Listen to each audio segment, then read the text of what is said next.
Maine's a part of a coalition of state attorneys general that have filed a lawsuit against President Donald Trump's attempt to stop the development of wind energy.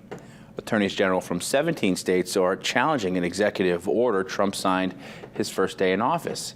It paused approvals, permits, and loans for all onshore and offshore wind energy projects.